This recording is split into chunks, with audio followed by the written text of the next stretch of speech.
ꯃꯌꯥꯝꯒꯤ ꯅꯨꯡꯉꯥꯏꯅꯕꯒꯤꯗꯃꯛ ꯂꯩꯖꯔꯤꯕ ꯃꯈꯜ ꯃꯊꯦꯜ ꯃꯅꯤꯄꯨꯔꯤ ꯆꯦꯅꯦꯜꯅ ꯃꯌꯥꯝꯕꯨ ꯏꯀꯣꯛꯂꯨꯅ ꯈꯨꯔꯨꯝꯖꯔꯤ ꯉꯁꯤꯁꯨ ꯃꯌꯥꯝꯒꯤ ꯅꯨꯡꯉꯥꯏꯅꯕꯒꯤꯗꯃꯛ ꯃꯃꯥꯡꯗ ꯇꯥꯍꯟꯖꯈꯤꯕ ꯃꯥꯏꯕ ꯀꯦꯁꯣ ꯄꯥꯔꯠ 1 ꯑꯗꯨꯒꯤ ꯑꯅꯤꯁꯨꯕ ꯑꯔꯣꯏꯕ ꯁꯔꯨꯛ ꯃꯌꯥꯝꯗ ꯈꯨꯗꯣꯜ ꯇꯝꯖꯔꯤ ꯃꯥꯏꯕ ꯀꯦꯁꯣꯅ ꯃꯥꯒꯤ ꯑꯣꯖꯥ ꯂꯨꯈꯣꯏꯗ ꯅꯨꯡꯉꯧ ꯑꯗꯨ ꯂꯧꯕ ꯉꯝꯗꯕꯗꯒꯤ ꯌꯨꯝꯗ ꯑꯃꯨꯛ ꯍꯜꯂꯛꯄꯗꯤ ꯌꯥꯕ꯭ꯔꯥ ꯍꯥꯏꯅ ꯍꯪꯈꯤ ꯃꯁꯤꯗ ꯂꯨꯈꯣꯏꯅ ꯌꯥꯏꯗ ꯉꯝꯗ꯭ꯔꯒꯁꯨ ꯍꯜꯂꯛꯄ ꯀꯩꯁꯨ ꯀꯥꯏꯗꯦ ꯑꯁꯨꯝꯅ ꯍꯥꯏꯕꯗꯒꯤ ꯀꯦꯁꯣꯅ ꯐꯔꯦ ꯑꯗꯨꯗꯤ ꯑꯩ ꯆꯠꯂꯒꯦ ꯍꯥꯏꯅ ꯂꯨꯈꯣꯏꯗ ꯍꯥꯏꯈꯤ ꯃꯁꯤꯗꯒꯤ ꯂꯨꯈꯣꯏꯅ ꯆꯠꯀꯗꯕ ꯅꯨꯃꯤꯠ ꯑꯃꯗꯤ ꯂꯝꯕꯤ ꯑꯗꯨ ꯇꯥꯈꯤ ꯃꯁꯤꯒꯤ ꯃꯇꯨꯡ ꯀꯦꯁꯣ ꯌꯨꯝꯗ ꯍꯜꯂꯛꯇꯨꯅ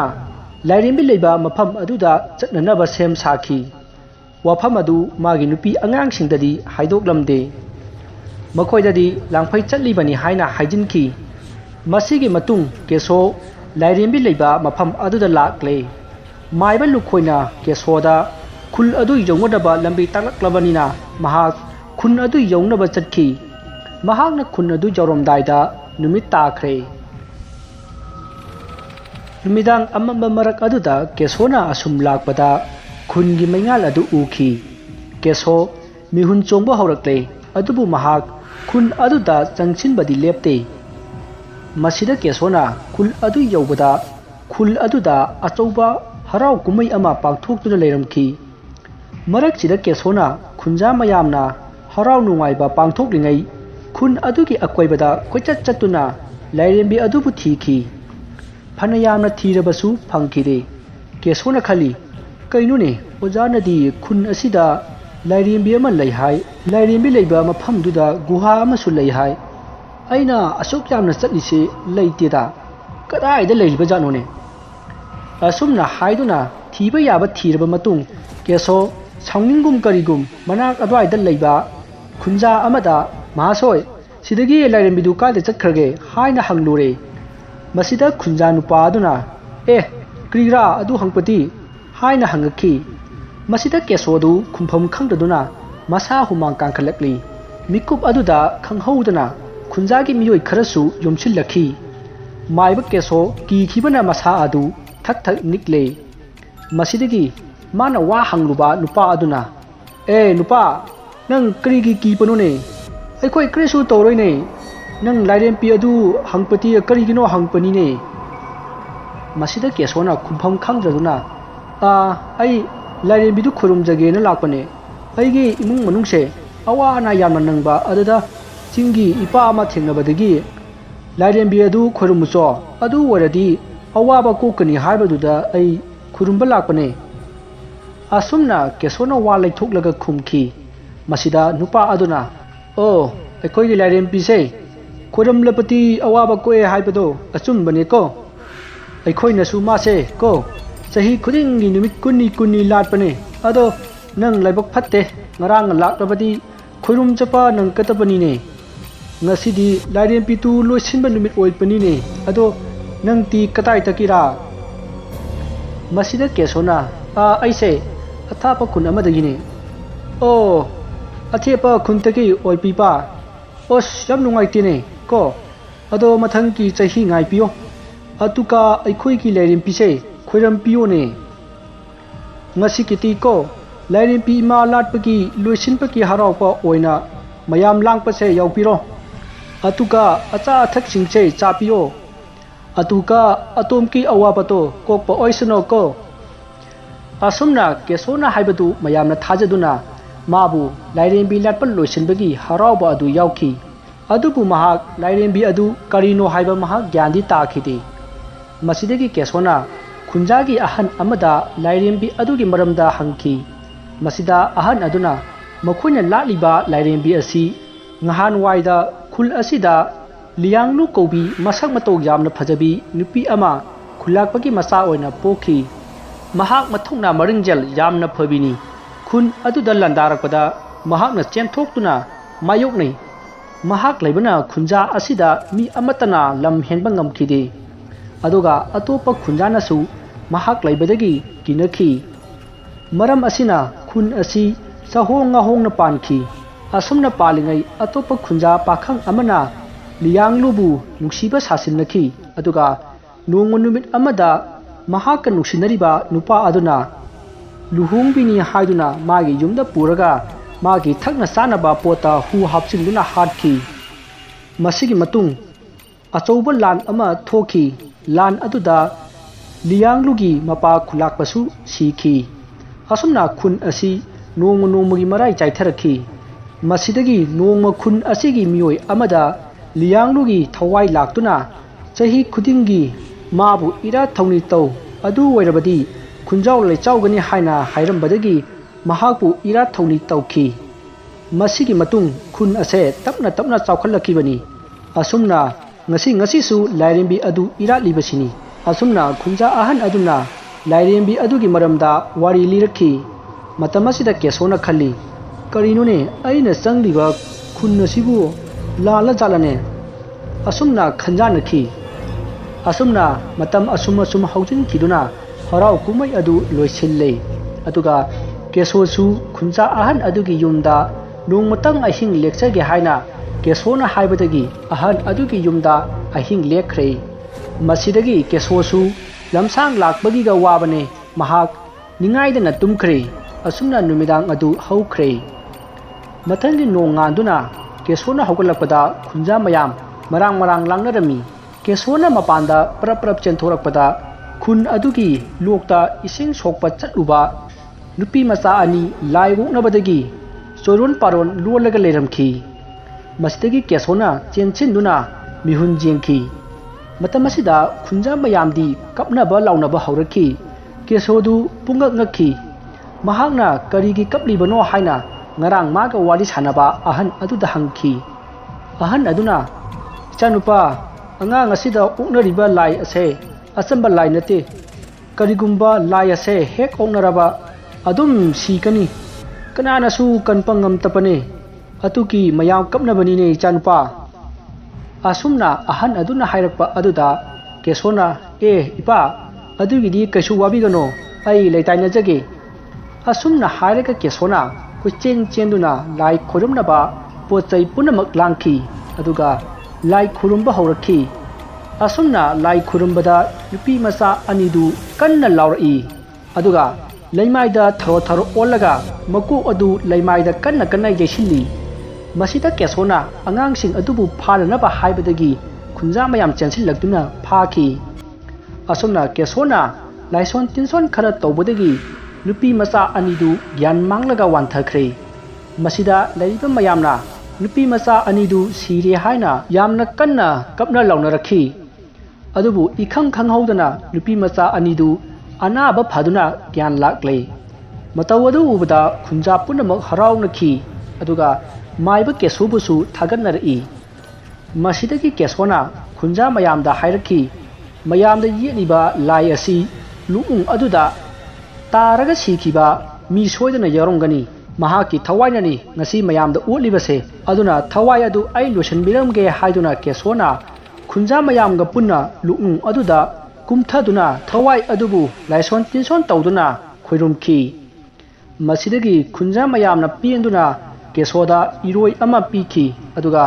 sajigi machi manba amasu piki masida kesona masidi karino haina hangbada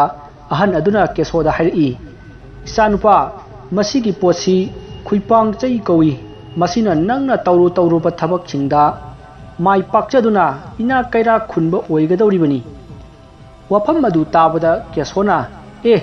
adu mamal jamba posak adubu karigi aingonda piribano haina hangki masida ahan aduna noklaga isanupa nangna laktringaida luknung aduda ising sokpa chatpa mi kaya ama sikhre ngasi su sodana siragataba angang anisu nangna kanbire masigi mamaldi aikoina piriba asidi yamdrabani ne phare masigi damak nang thoina khalluronuko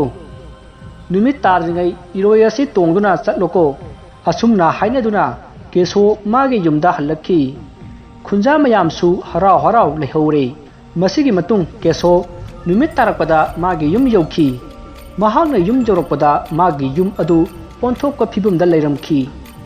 mahangna parap changchinduna mage nupibu kauduna imung changi matamasida mage nupi adu naduna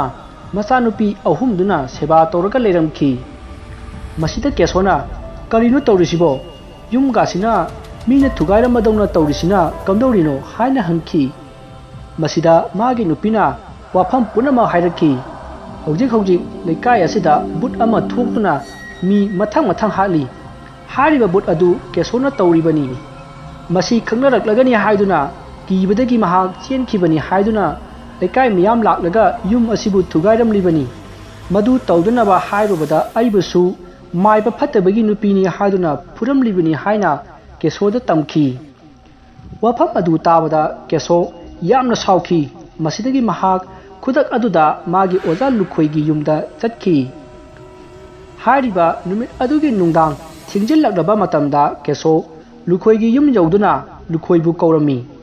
ꯂꯨꯈꯣꯏꯁꯨ ꯀꯦꯁꯣꯒꯤ ꯈꯣꯟꯖꯦꯜ ꯇꯥꯕꯗ ꯃꯄꯥꯟꯗ ꯄꯔꯞ ꯊꯣꯔꯛꯂꯦ ꯑꯗꯨꯒ ꯃꯥꯕꯨ ꯏꯃꯨꯡꯗ ꯆꯪꯂꯛꯅꯕ ꯍꯥꯏꯕꯗꯒꯤ ꯏꯃꯨꯡꯗ ꯆꯪꯉꯛꯂꯦ ꯃꯁꯤꯗꯒꯤ ꯀꯦꯁꯣꯅ ꯑꯣꯖꯥ ꯃꯥꯏꯕ ꯑꯣꯖꯥꯅ ꯑꯩꯉꯣꯟꯗ ꯍꯥꯏꯕꯤꯔꯤꯕ ꯂꯥꯏꯔꯦꯝꯕꯤꯗꯨ ꯂꯩꯔꯝꯗꯦ ꯍꯥꯟꯅꯁꯨ ꯂꯩꯇꯦ ꯑꯗꯨꯒ ꯀꯔꯝꯅ ꯑꯣꯖꯥꯅ ꯂꯥꯏꯔꯦꯝꯕꯤꯗꯨꯒꯤ ꯅꯨꯡꯉꯧ ꯑꯗꯨ ꯂꯧꯔꯨꯅꯕ ꯑꯩꯕꯨ ꯊꯥꯔꯤꯕꯅꯣ ꯋꯥꯐꯝ ꯑꯗꯨ ꯇꯥꯕꯗ ꯂꯨꯈꯣꯏꯅ ꯀꯦꯁꯣ ꯅꯪ ꯁꯥꯎꯅꯨꯀꯣ ꯅꯪꯅ ꯂꯥꯏ ꯁꯥꯟꯅꯕ ꯄꯥꯝꯕꯗꯨ ꯀꯗꯥꯏ ꯐꯥꯎꯕ ꯄꯥꯝꯕꯒꯦ ꯍꯥꯏꯕꯗꯨ ꯈꯪꯗꯣꯛꯅꯕ ꯑꯩꯅ ꯆꯥꯡꯌꯦꯡ ꯇꯧꯈꯤꯕꯅꯤ ꯅꯪ ꯁꯥꯎꯅꯨꯀꯣ ꯑꯗꯨꯕꯨ ꯅꯪꯅ ꯆꯠꯈ꯭ꯔꯤꯉꯩꯗ ꯅꯪꯒꯤ ꯂꯩꯀꯥꯏꯗ ꯕꯨꯠ ꯑꯃ ꯊꯣꯛꯂꯛꯑꯒ ꯃꯤ ꯍꯥꯠꯄ ꯍꯧꯔꯦ ꯍꯥꯏꯔꯛꯏ ꯑꯗꯨꯕꯨ ꯀꯦꯁꯣ ꯑꯩꯅ ꯌꯦꯡꯕꯗꯗꯤ ꯅꯈꯣꯏ ꯂꯩꯀꯥꯏꯗ ꯕꯨꯠ ꯂꯩꯇꯦ ꯑꯩꯅ ꯑꯩꯒꯤ ꯕꯨꯠ ꯀꯌꯥ ꯊꯥꯗꯨꯅ ꯌꯦꯡꯍꯜꯂꯕꯅꯤ ꯑꯗꯨꯕꯨ ꯅꯈꯣꯏ ꯂꯩꯀꯥꯏꯗ ꯕꯨꯠ ꯂꯩꯇꯦ ꯁꯤꯔꯤꯕꯁꯤꯡ ꯑꯗꯨ ꯃꯤꯅ ꯄꯣꯠ ꯆꯩ ꯃꯨꯟꯅꯕ ꯍꯣꯠꯅꯕꯗ ꯍꯥꯠꯇꯣꯛꯂꯝꯕ ꯉꯥꯛꯇꯅꯤ ꯃꯤꯍꯥꯠꯄꯁꯤꯡ ꯑꯗꯨꯅ ꯃꯈꯣꯏꯗ ꯇꯥꯏꯅꯔꯛꯂꯒꯅꯤ ꯈꯟꯗꯨꯅ ꯅꯉꯣꯟꯗ ꯇꯥꯏꯁꯤꯟꯅꯕꯅꯤ ꯍꯥꯏꯕꯁꯤ ꯑꯩ ꯄꯨꯝꯅꯃꯛ ꯈꯪꯂꯕꯅꯤ ꯑꯗꯨꯅ ꯃꯤꯍꯥꯠꯄꯁꯤꯡ ꯑꯗꯣ ꯑꯩꯈꯣꯏꯅ ꯐꯥꯔꯒ ꯃꯤꯌꯥꯝꯃꯥꯡꯗ ꯄꯨꯊꯣꯛꯁꯤ ꯋꯥꯐꯝ ꯄꯨꯝꯅꯃꯛ ꯇꯥꯔꯤꯕ ꯀꯦꯁꯣꯅ ꯑꯣꯖꯥ ꯃꯥꯏꯕ ꯑꯣꯖꯥꯅ ꯑꯩꯉꯣꯟꯗ ꯄꯤꯕꯤꯒꯅꯤ ꯍꯥꯏꯕ ꯂꯥꯏꯔꯤꯛꯇꯨ ꯄꯤꯕꯤꯔꯣ ꯑꯩ ꯌꯨꯝꯗ ꯍꯟꯈ꯭ꯔꯒꯦ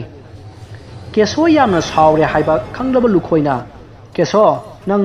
ꯐꯠꯇꯕ ꯊꯕꯛ ꯇꯧꯒꯗꯕ ꯑꯣꯏꯔꯗꯤ ꯑꯩ ꯂꯥꯏꯔꯤꯛꯇꯨ ꯄꯤꯕ ꯉꯝꯂꯣꯏ ꯍꯥꯏꯔꯛꯈꯤ ꯃꯁꯤꯗ ꯀꯦꯁꯣꯅ ꯃꯥꯅ ꯄꯣꯔꯛꯄ ꯁꯖꯤꯒꯤ ꯃꯆꯤ ꯃꯥꯟꯕ ꯑꯗꯨ ꯂꯨꯈꯣꯏꯗ ꯄꯤꯔꯦ ꯑꯗꯨꯒ ꯍꯥꯏꯔꯛꯏ ꯑꯣꯖꯥ ꯑꯩꯅ ꯑꯣꯖꯥꯗ ꯇꯝꯂꯛꯂꯤꯕ ꯑꯁꯦ ꯐꯅ ꯀꯨꯏꯔꯦ ꯑꯗꯨꯒꯤ ꯃꯃꯜ ꯑꯃꯠꯇ ꯑꯩꯅ ꯄꯤꯕ ꯉꯝꯗ꯭ꯔꯤ ꯉꯁꯤꯗꯤ ꯑꯩꯅ ꯑꯣꯖꯥꯅ ꯇꯝꯕꯤꯕꯒꯤ ꯃꯃꯜ ꯑꯗꯨ ꯄꯤꯔꯕꯅꯤ ꯑꯩꯅ ꯄꯤꯔꯤꯕ ꯄꯣꯠꯁꯛ ꯑꯁꯤ ꯂꯥꯏꯒꯤ ꯄꯣꯠꯁꯛꯅꯤ ꯃꯁꯤ ꯂꯩꯔꯕꯗꯤ ꯏꯅꯥ ꯀꯩꯔꯥꯛ ꯈꯨꯜꯂꯤ ꯍꯥꯏꯅ ꯄꯤꯔꯛꯄꯅꯤ ꯃꯁꯤ ꯑꯣꯖꯥꯅ ꯑꯣꯏꯕꯤꯍꯧꯔꯣ ꯑꯗꯨꯒ ꯂꯥꯏꯔꯤꯛ ꯑꯗꯨꯗꯤ ꯑꯩꯉꯣꯟꯗ ꯄꯤꯕꯤꯗꯕ ꯌꯥꯗꯕꯅꯤ ꯃꯁꯤꯗꯒꯤ ꯂꯨꯈꯣꯏꯅ ꯀꯦꯁꯣꯅ ꯄꯤꯔꯤꯕ ꯄꯣꯠꯁꯛ ꯑꯗꯨ ꯂꯧꯈꯠꯂꯒ ꯌꯦꯡꯈꯤ ꯑꯗꯨꯒ ꯍꯥꯏꯔꯛꯏ ꯀꯦꯁꯣ ꯃꯁꯤꯗꯤ ꯅꯪꯒꯤ ꯑꯁꯦꯡꯕ ꯅꯔꯟꯅꯤꯅꯦ ꯑꯩꯅ ꯅꯉꯣꯟꯗ ꯇꯝꯕꯤꯈꯤꯕ ꯑꯗꯨꯒꯤ ꯃꯃꯜ ꯂꯧꯒꯦ ꯍꯥꯏꯈꯤꯗꯦꯅꯦ ꯐꯔꯦ ꯅꯪꯅ ꯄꯤꯌꯨ ꯍꯥꯏꯔꯤꯕꯅꯤꯅ ꯂꯥꯏꯔꯤꯛ ꯑꯗꯨ ꯑꯩ ꯄꯤꯔꯒꯦꯀꯣ ꯑꯗꯨꯕꯨ ꯀꯦꯁꯣ ꯅꯪꯅ ꯐꯠꯇꯕ ꯂꯝꯕꯤꯗꯗꯤ ꯁꯤꯖꯤꯟꯅꯒꯅꯨꯀꯣ ꯅꯪꯅ ꯄꯤꯔꯤꯕ ꯄꯣꯠꯁꯛ ꯑꯁꯤꯁꯨ ꯄꯨꯖꯈꯣꯗꯥ ꯑꯁꯨꯝꯅ ꯍꯥꯏꯔꯒ ꯂꯨꯈꯣꯏꯅ ꯂꯥꯏꯔꯤꯛ 3 ꯄꯤꯔꯛꯈꯤ ꯃꯁꯤꯗꯒꯤ ꯂꯨꯈꯣꯏꯅ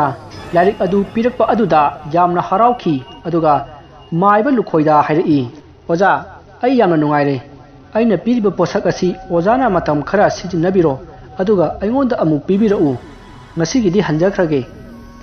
ꯑꯁꯨꯝꯅ ꯍꯥꯏꯔꯝꯂꯒ ꯀꯦꯁꯣ ꯌꯨꯝꯂꯣꯝꯗ ꯍꯟꯈ꯭ꯔꯦ ꯂꯨꯈꯣꯏꯁꯨ ꯀꯦꯁꯣꯕꯨ ꯌꯦꯡꯗꯨꯅ ꯂꯩꯍꯧꯔꯦ ꯃꯁꯤꯒꯤ ꯃꯇꯨꯡ ꯀꯦꯁꯣ ꯌꯨꯝ ꯌꯧꯔꯛꯂꯦ ꯃꯥꯒꯤ ꯅꯨꯄꯤꯅ ꯀꯔꯥꯏꯗ ꯆꯠꯂꯨꯔꯤꯕꯅꯣ ꯍꯥꯏꯅ ꯍꯪꯈꯤ ꯃꯁꯤꯗ ꯀꯦꯁꯣꯅ ꯑꯩ ꯕꯨꯠ ꯁꯥꯟꯅꯅꯕ ꯃꯟꯇ꯭ꯔ ꯏꯕ ꯂꯥꯏꯔꯤꯛ ꯈꯔ ꯂꯧꯔꯨꯕꯅꯤ ꯍꯥꯏꯅ ꯈꯨꯝꯈꯤ ꯋꯥꯐꯝ ꯑꯗꯨ ꯇꯥꯕꯗ ꯀꯦꯁꯣꯒꯤ ꯅꯨꯄꯤ ꯕꯤꯂꯥꯁꯤꯅꯤ ꯑꯃꯗꯤ ꯃꯆꯥꯅꯨꯄꯤ ꯇꯝꯐꯥ ꯄꯨꯔꯅꯤꯃꯥ ꯊꯥꯖ ꯑꯃꯗꯤ ꯃꯆꯥꯅꯨꯄꯥ ꯅꯤꯡꯊꯦꯝꯕ ꯃꯈꯣꯏ ꯈꯪꯄ꯭ꯔꯦꯛ ꯈꯪꯉꯤ ꯀꯦꯁꯣꯒꯤ ꯅꯨꯄꯤ ꯕꯤꯂꯥꯁꯤꯅꯤꯅ ꯀꯦꯁꯣ ꯁꯥꯎꯔꯦ ꯈꯪꯗꯨꯅ ꯃꯥꯒꯤ ꯅꯨꯄꯥ ꯀꯦꯁꯣꯗ ꯐꯠꯇꯕ ꯊꯕꯛ ꯇꯧꯗꯅꯕ ꯌꯥꯝꯅ ꯀꯟꯅ ꯍꯥꯏꯈꯤ ꯃꯁꯤꯗ ꯀꯦꯁꯣꯅ ꯍꯣꯏꯗ ꯇꯧꯔꯣꯏꯗ ꯀꯔꯤꯒꯤ ꯇꯧꯔꯨꯗꯣꯏꯅꯣ ꯑꯁꯨꯝꯅ ꯍꯥꯏꯗꯨꯅ ꯃꯇꯝ ꯑꯗꯨ ꯍꯧꯖꯤꯟꯈ꯭ꯔꯦ ꯀꯦꯁꯣꯒꯤ ꯅꯨꯄꯤ ꯑꯉꯥꯡꯁꯤꯡꯁꯨ ꯂꯣꯏꯅ ꯇꯨꯝꯈ꯭ꯔꯦ ꯃꯇꯝ ꯑꯁꯤꯗ ꯀꯦꯁꯣꯅ ꯃꯥꯅ ꯄꯨꯔꯛꯄ ꯂꯥꯏꯔꯤꯛ ꯑꯗꯨ ꯍꯥꯡꯗꯣꯛꯇꯨꯅ ꯕꯨꯠ ꯁꯥꯟꯅꯕꯒꯤ ꯃꯟꯇ꯭ꯔ ꯄꯥꯕ ꯍꯧꯔꯛꯏ ꯃꯇꯝ ꯑꯁꯤꯗ ꯀꯦꯁꯣꯅ ꯂꯩꯔꯤꯕ ꯀꯥ ꯑꯗꯨꯒꯤ ꯊꯣꯡꯅꯥꯎꯗ ꯀꯦꯁꯣ ꯅꯪꯅ ꯇꯧꯒꯦ ꯈꯜꯂꯤꯕ ꯊꯕꯛꯇꯨ ꯇꯧꯒꯅꯨ ꯃꯗꯨ ꯑꯐꯕ ꯊꯕꯛ ꯅꯠꯇꯦ ꯑꯁꯨꯝꯅ ꯅꯥꯁꯣꯟ ꯄꯤꯛꯅ ꯀꯅꯥꯒꯨꯝꯕ ꯑꯃꯅ ꯍꯥꯏꯔꯛꯏ ꯑꯗꯨꯕꯨ ꯀꯦꯁꯣꯗꯤ ꯃꯥꯒꯤ ꯑꯣꯖꯥ ꯂꯨꯈꯣꯏꯅ ꯃꯥꯕꯨ ꯌꯦꯡꯁꯤꯜꯂꯨꯅꯕ ꯊꯥꯔꯛꯄ ꯕꯨꯠꯅꯤ ꯍꯥꯏꯕꯁꯤ ꯈꯪꯈꯤ ꯃꯔꯝ ꯑꯁꯤꯅ ꯃꯍꯥꯛꯅ ꯀꯔꯤꯁꯨ ꯅꯥꯆꯨꯡꯗꯅ ꯃꯟꯇ꯭ꯔ ꯑꯗꯨ ꯄꯥꯈꯤ꯫ ꯃꯁꯤꯗꯒꯤ ꯊꯣꯡꯅꯥꯎꯗ ꯂꯩꯔꯤꯕ ꯕꯨꯠ ꯑꯗꯨꯅ ꯍꯟꯖꯤꯟ ꯍꯟꯖꯤꯟ ꯍꯥꯏꯔꯛꯂꯕꯁꯨ ꯀꯦꯁꯣꯅ ꯀꯔꯤꯃꯠꯇ ꯅꯥꯆꯨꯡꯗꯅ ꯂꯩꯈꯤꯕ ꯑꯗꯨꯗ ꯎꯄꯥꯏ ꯂꯩꯇꯗꯨꯅ ꯍꯟꯈ꯭ꯔꯦ꯫ ꯀꯦꯁꯣꯁꯨ ꯃꯟꯇ꯭ꯔ ꯑꯗꯨ ꯄꯥꯍꯧꯔꯦ꯫ ꯑꯁꯨꯝꯅ ꯅꯨꯃꯤꯗꯥꯡ ꯑꯗꯨ ꯍꯧꯖꯤꯟꯈ꯭ꯔꯦ꯫ ꯃꯁꯤꯗꯒꯤ ꯃꯊꯪꯒꯤ ꯅꯣꯡ ꯉꯥꯟꯐꯨꯡ ꯇꯧꯔꯛꯄꯗ ꯀꯦꯁꯣꯅ ꯃꯥꯒꯤ ꯅꯨꯄꯤ ꯕꯤꯂꯥꯁꯤꯅꯤ ꯑꯃꯗꯤ ꯃꯥꯒꯤ ꯃꯆꯥꯁꯤꯡꯗ ꯍꯥꯏꯔꯛꯏ, ꯅꯈꯣꯏꯅꯦ ꯅꯨꯃꯤꯗꯥꯡꯒꯤ ꯃꯇꯝꯗ ꯌꯨꯝꯗꯒꯤ ꯃꯄꯥꯟ ꯊꯣꯛꯀꯅꯨꯀꯣ꯫ ꯌꯨꯝ ꯑꯁꯦ ꯂꯥꯏꯁꯤꯡꯅ ꯉꯥꯛ ꯁꯦꯜꯂꯒꯗꯕꯅꯤ꯫ ꯂꯥꯏꯁꯤꯡ ꯑꯗꯨ ꯅꯈꯣꯏꯅ ꯎꯕꯗ ꯀꯔꯤꯒꯨꯝꯕ ꯃꯤꯍꯨꯟ ꯆꯦꯟꯈꯠꯈ꯭ꯔꯕꯗꯤ ꯉꯥꯎꯅ ꯐꯩꯅ ꯅꯥꯒꯗꯧꯔꯤꯕꯅꯤ꯫ ꯑꯩ ꯅꯣꯡ ꯉꯥꯟꯗ꯭ꯔꯤꯉꯩ ꯑꯇꯣꯞꯄ ꯃꯐꯝ ꯑꯃꯗ ꯆꯠꯈ꯭ꯔꯒꯦ꯫ ꯃꯇꯝ ꯈꯔ ꯂꯩꯔꯒ ꯑꯃꯨꯛ ꯂꯥꯛꯀꯦꯀꯣ꯫ ꯑꯩꯕꯨ ꯂꯥꯟꯅ ꯎꯔꯤꯕ ꯂꯩꯀꯥꯏ ꯑꯁꯤꯗ ꯑꯩ ꯂꯥꯟꯗꯦ ꯍꯥꯏꯕꯗꯨ ꯎꯠꯅꯕꯒꯤꯗꯃꯛ ꯑꯩ ꯃꯇꯝ ꯈꯔꯗꯤ ꯂꯩꯀꯥꯏ ꯑꯁꯤ ꯊꯥꯗꯣꯛꯂꯒ ꯆꯠꯇꯕ ꯌꯥꯔꯣꯏꯗꯧꯔꯤ꯫ ꯃꯥꯏꯕ ꯀꯦꯁꯣꯅ ꯍꯥꯏꯔꯤꯕ ꯋꯥꯐꯝ ꯑꯗꯨ ꯇꯥꯕꯗ ꯃꯥꯒꯤ ꯃꯆꯥ ꯅꯤꯡꯉꯣꯜ ꯑꯍꯨꯝ ꯑꯗꯨ ꯌꯥꯝꯅ ꯀꯞꯈꯤ꯫ ꯃꯁꯤꯗ ꯃꯥꯒꯤ ꯅꯨꯄꯤ ꯕꯤꯂꯥꯁꯤꯅꯤꯅ ꯍꯥꯏꯔꯛꯏ, ꯀꯔꯤꯒꯤ ꯌꯨꯝ ꯊꯥꯗꯣꯛꯂꯒ ꯆꯠꯄꯤꯗꯧꯔꯤꯅꯣ? ꯃꯌꯥꯝꯗ ꯐꯖꯅ ꯍꯥꯏꯔꯒ ꯂꯣꯏꯔꯦ꯫ ꯌꯨꯝ ꯊꯥꯗꯣꯛꯂꯒ ꯆꯠꯄ ꯑꯗꯨꯅ ꯀꯔꯤ ꯀꯥꯟꯅꯒꯗꯧꯔꯤꯅꯣ? ꯕꯤꯂꯥꯁꯤꯅꯤꯅ ꯍꯥꯏꯔꯤꯕ ꯋꯥꯐꯝ ꯑꯗꯨꯗ ꯀꯦꯁꯣꯅ ꯃꯈꯣꯏ ꯚꯥꯞ ꯇꯥꯅꯕ ꯍꯥꯏꯔꯛꯏ, ꯑꯩꯅ ꯌꯨꯝ ꯑꯁꯤꯗ ꯂꯩꯔꯗꯤ ꯂꯩꯀꯥꯏ ꯃꯤꯌꯥꯝ ꯍꯧꯔꯛꯇꯨꯅ ꯑꯩꯕꯨ ꯐꯨꯈꯤꯕ ꯌꯥꯏ꯫ ꯑꯩꯒꯤ ꯋꯥꯁꯨ ꯃꯈꯣꯏꯅ ꯇꯥꯔꯣꯏ꯫ ꯃꯔꯝ ꯑꯗꯨꯅ ꯑꯩ ꯁꯤꯈꯤꯕꯁꯨ ꯌꯥꯏ꯫ ꯑꯗꯨꯅ ꯑꯆꯨꯝ ꯑꯔꯥꯟ ꯊꯤꯗꯅ ꯀꯔꯤꯅꯣ ꯍꯥꯏꯕ ꯈꯪꯗꯅ ꯃꯤꯕꯨ ꯂꯥꯟꯅ ꯍꯦꯛꯇ ꯎꯔꯤꯕ ꯑꯄꯪꯕ ꯂꯩꯀꯥꯏ ꯑꯁꯦ ꯑꯩꯅ ꯆꯩꯕꯤ ꯆꯩꯊꯦꯡ ꯈꯔ ꯄꯤꯔꯒ ꯋꯥꯔꯛꯀꯦꯅꯦ ꯃꯃꯥ꯫ ꯃꯁꯤꯗ ꯃꯈꯣꯏꯅ ꯒ꯭ꯌꯥꯟ ꯇꯥꯔꯛꯇꯨꯅ ꯑꯩꯉꯣꯟꯗ ꯆꯪꯖꯔꯛꯂꯕꯗꯤ ꯄꯨꯝꯅꯃꯛ ꯐꯒꯗꯧꯔꯤꯕꯅꯤꯅꯦ꯫ ꯑꯗꯨꯒ ꯑꯃꯔꯣꯝꯗ ꯑꯩꯅ ꯌꯨꯝ ꯑꯁꯤꯗ ꯍꯜꯂꯛꯈ꯭ꯔꯦ ꯍꯦꯛ ꯈꯪꯕꯒ ꯂꯩꯀꯥꯏ ꯃꯌꯥꯝ ꯍꯧꯗꯨꯅ ꯂꯥꯛꯂꯒ ꯑꯩꯈꯣꯏꯕꯨ ꯐꯥꯒꯗꯧꯔꯤꯕꯅꯤ꯫ ꯐꯔꯦ, ꯅꯣꯡ ꯉꯥꯟꯗ꯭ꯔꯤꯉꯩꯁꯤꯗ ꯑꯩ ꯏꯔꯣꯏ ꯑꯁꯦ ꯄꯨꯗꯨꯅ ꯆꯠꯈ꯭ꯔꯒꯦ꯫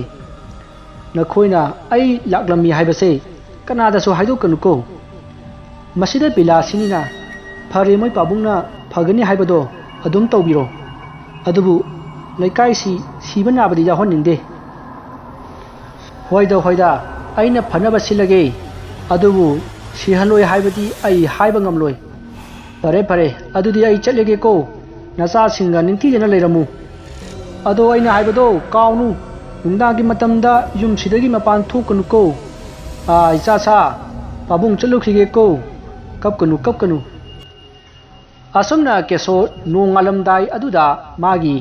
ꯂꯥꯏꯔꯤꯛꯁꯤꯡ ꯑꯗꯨ ꯄꯨꯗꯨꯅ ꯈꯨꯟꯖꯥꯁꯤꯡꯅ ꯄꯤꯔꯛꯄ ꯏꯔꯣꯏ ꯑꯗꯨ ꯇꯣꯡꯂꯒ ꯌꯨꯝ ꯑꯗꯨꯗꯒꯤ ꯊꯣꯔꯛꯂꯦ꯫ ꯑꯁꯨꯝꯅ ꯁꯨꯝ ꯂꯥꯛꯄꯗ ꯂꯧꯕꯨꯛ ꯂꯝꯍꯥꯡ ꯑꯃ ꯌꯧꯔꯛꯏ꯫ ꯂꯧꯕꯨꯛ ꯂꯝꯍꯥꯡ ꯑꯗꯨꯒꯤ ꯈꯔ ꯂꯥꯞꯇꯛꯅ ꯑꯃꯟꯕ ꯌꯨꯝ ꯑꯃ ꯂꯩꯕꯗꯨ ꯃꯍꯥꯛꯅ ꯎꯈꯤ꯫ ꯃꯁꯤꯗꯒꯤ ꯂꯧꯕꯨꯛ ꯂꯝꯍꯥꯡ ꯑꯗꯨ ꯐꯥꯎꯗꯨꯅ ꯌꯨꯝ ꯑꯗꯨ ꯇꯝꯅ ꯂꯥꯛꯂꯦ꯫ ꯑꯁꯨꯝꯅ ꯂꯥꯛꯄꯅ ꯀꯦꯁꯣ ꯌꯨꯝ ꯑꯗꯨ ꯌꯧꯔꯝꯃꯤ꯫ ꯃꯁꯤꯗꯒꯤ ꯀꯦꯁꯣꯅ ꯌꯨꯝ ꯑꯗꯨꯗ ꯀꯅꯥ ꯂꯩꯒꯦ ꯍꯥꯏꯅ ꯀꯧꯈꯤ꯫ ꯑꯌꯨꯛ ꯑꯉꯟꯕ ꯑꯗꯨꯗ ꯀꯦꯁꯣꯅ ꯀꯧꯔꯛꯄꯒꯤ ꯈꯣꯟꯖꯦꯜ ꯇꯥꯕꯗ ꯌꯨꯝ ꯑꯗꯨꯗꯒꯤ ꯑꯍꯜ ꯑꯣꯏꯔꯕꯤ ꯍꯅꯨꯕꯤ ꯑꯃ ꯊꯣꯔꯛꯈꯤ꯫ ꯑꯗꯨꯒ ꯀꯅꯥꯅꯣ, ꯀꯔꯤ ꯍꯪꯕꯅꯣ ꯍꯥꯏꯅ ꯍꯪꯉꯛꯈꯤ꯫ ꯃꯁꯤꯗ ꯀꯦꯁꯣꯅ, ꯑꯩ ꯑꯊꯥꯞꯄ ꯈꯨꯟ ꯑꯃꯗꯒꯤꯅꯦ꯫ ꯅꯣꯡ ꯅꯤꯅꯤꯗ ꯌꯨꯝ ꯑꯁꯤꯗ ꯄꯟꯖꯒꯦ꯫ ꯑꯩ ꯆꯤꯡꯈꯨꯟ ꯑꯃ ꯌꯧꯒꯗꯕꯅꯤ ꯍꯥꯏꯅ ꯈꯨꯝꯈꯤ꯫ ꯃꯁꯤꯗꯒꯤ ꯍꯅꯨꯕꯤ ꯑꯗꯨꯅ, ꯑꯩꯈꯣꯏꯗꯤ ꯑꯅꯥꯕꯁꯨ ꯂꯩ, ꯑꯗꯨꯒ ꯑꯩꯒ ꯑꯩꯒꯤ ꯅꯨꯄꯥꯒ ꯏꯕꯥꯅꯤꯗꯪ ꯂꯩꯕꯅꯤ ꯍꯥꯏꯅ ꯍꯅꯨꯕꯤ ꯑꯗꯨꯅ ꯍꯥꯏꯔꯛꯂꯝꯃꯤ꯫ ꯍꯅꯨꯕꯤ ꯑꯗꯨꯒꯤ ꯋꯥ ꯇꯥꯔꯕ ꯃꯇꯨꯡ ꯀꯦꯁꯣꯅ, ꯑꯕꯣꯛ, ꯑꯩꯁꯦ ꯃꯥꯏꯕꯅꯤ꯫ ꯆꯤꯡꯈꯨꯟꯗ ꯂꯥꯏꯒꯤ ꯑꯣꯏꯕ ꯄꯣꯠ ꯈꯔ ꯊꯤꯕ ꯆꯠꯂꯤꯕꯅꯤ꯫ ꯑꯗꯨꯅ ꯀꯅꯥꯅꯣ ꯅꯥꯔꯤꯕꯗꯨꯕꯣ ꯑꯩ ꯌꯦꯡꯕ ꯉꯝꯕ꯭ꯔꯥ ꯍꯥꯏꯕꯗꯨ ꯑꯃꯨꯛꯇ ꯌꯦꯡꯖꯒꯦ ꯍꯥꯏꯅ ꯍꯥꯏꯈꯤ꯫ ꯃꯁꯤꯗ ꯍꯅꯨꯕꯤ ꯑꯗꯨꯅ ꯍꯔꯥꯎ, ꯏꯁ, ꯐꯔꯦꯗ ꯏꯕꯨꯡꯉꯣ, ꯂꯥꯏꯌꯦꯡꯂꯕꯗꯤ ꯁꯣꯏꯗꯅ ꯐꯒꯗꯕ ꯑꯅꯥꯕꯅꯤ꯫ ꯑꯗꯣ ꯁꯦꯜ ꯂꯩꯇꯕꯗꯒꯤ ꯂꯥꯏꯌꯦꯡꯗꯕꯅꯤꯅꯦ꯫ ꯑꯗꯣ ꯏꯕꯨꯡꯉꯣ, ꯅꯪꯅꯅꯦ ꯂꯩꯒꯦ ꯍꯥꯏꯕ ꯃꯇꯝꯗꯣ ꯑꯗꯨ ꯐꯥꯎꯕ ꯂꯩꯔꯣ꯫ ꯅꯥꯔꯤꯁꯦ ꯑꯩꯒꯤ ꯅꯨꯄꯥꯅꯤꯅꯦ꯫ ꯅꯪꯅ ꯑꯃꯨꯛꯇ ꯂꯥꯏꯌꯦꯡꯉꯝꯃꯨꯕ꯫ ꯍꯅꯨꯕꯤ ꯑꯗꯨꯅ ꯍꯥꯏꯔꯛꯄ ꯑꯗꯨꯗ ꯀꯦꯁꯣꯅꯁꯨ ꯍꯣꯏ ꯍꯥꯏꯗꯨꯅ ꯍꯅꯨꯕꯤ ꯑꯗꯨꯒꯤ ꯃꯄꯨꯔꯣꯏꯕ ꯑꯅꯥꯕꯗꯨ ꯂꯥꯏꯌꯦꯡꯈꯤ꯫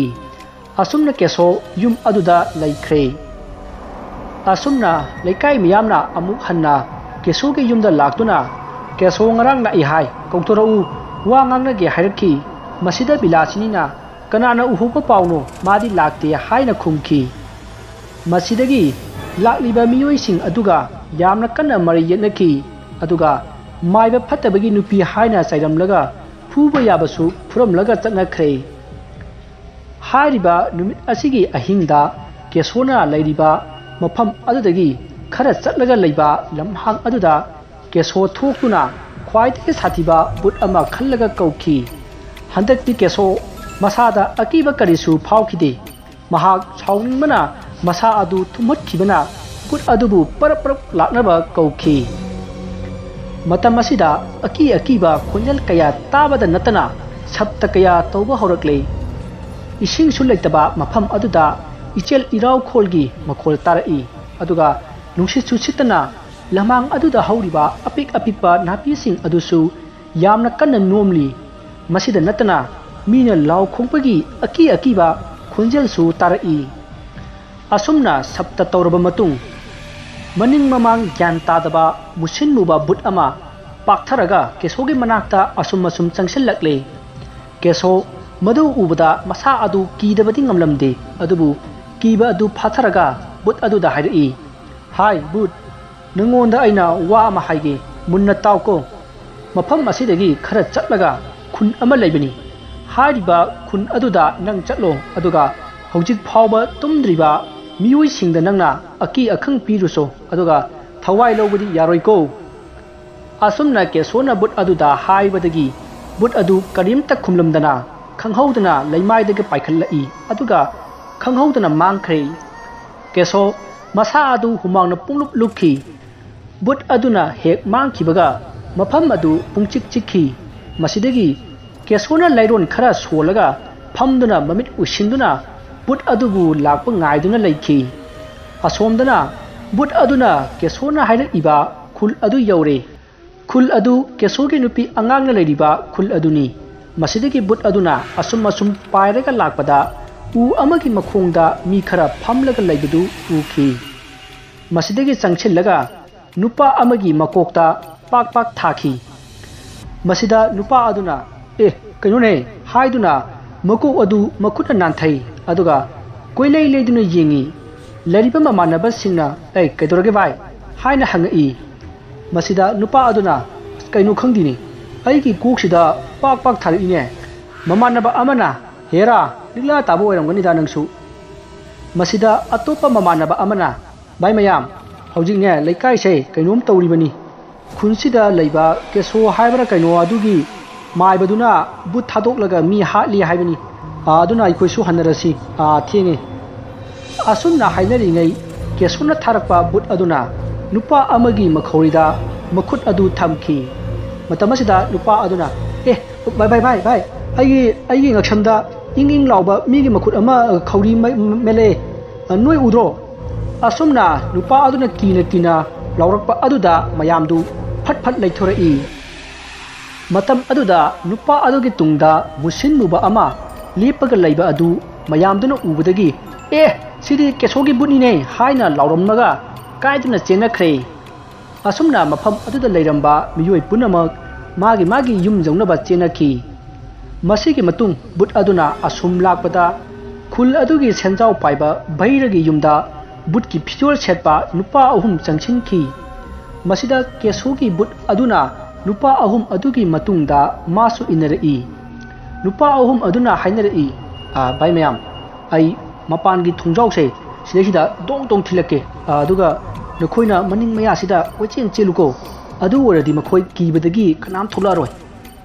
अदु ओरदी अइखोइना हुरानिंग पोट खुदिमक लोइना हुबा यारेदना असुमना हाइनदुना बुटकी फिजोल सेटपा नुपा अमा मांगोलोमदा चटखरे अदुगा मनिंग मया अदुदा हुरानबा अनिदुना लैहौरे तंजा असिदा मनिंगदा पाक्थरगा लुमलगा लैरिबा हुरानबा अनि अदुदा केसोगी बुट अदुना प्रप चंगसिल्लगा लाओ हाइना मखुना साइन तौरमी हुरानबा अनिदुदी मखोइगी ममानबा अदु ओइरोपै निंगदुना कई हाइगे हाइदुना मनाक चंगसिल्ली मसिदा बुट अदुना लाओ हाइना मखुतुना साइन तौदुना सुमांगलोमदा पुरई अदुगा मांगोलोमदा फट लैसिनखी अदुगा मफम खंगदना मांगख्रे मांगोलददी मखोइगा ममानबा अदुना थोंग थिनगदबगी तौरगा लैरमखी मसिदा थोंग थिनगे तौरंबा ममानबा अदुना परप थोरकलगा करिगी लाइनो मनिंगदा लैयो हारगा हाइना चैरई मसिदा मनिंगदा लैरुबा हुरानबा अनिदुना हाइरई कइनो भाई नंगना लाओना हाइबदगी इखोइ लाई नत्रो अस काइदि वाखनो अदुना मो आइदी मफम सिदा अदुम लैने ꯑꯗꯨꯗꯤ ꯑꯩꯈꯣꯏꯅ ꯃꯅꯤꯡꯗ ꯂꯨꯝꯃꯤꯉꯩꯗ ꯈꯨꯠꯈꯠꯂꯒ ꯀꯧꯔꯛꯏꯕꯗꯨꯅ ꯀꯅꯥ ꯑꯣꯏꯔꯖꯥꯠꯅꯣ? ꯑꯁꯨꯝꯅ ꯃꯈꯣꯏ ꯑꯍꯨꯝꯅ ꯃꯨꯔꯨꯝ ꯃꯨꯔꯨꯝ ꯋꯥꯔꯤ ꯁꯥꯟꯅꯕ ꯑꯗꯨ ꯏꯃꯨꯡꯗ ꯂꯩꯔꯤꯕ ꯃꯤꯑꯣꯏꯁꯤꯡꯅ ꯇꯥꯈꯤ, ꯑꯗꯨꯕꯨ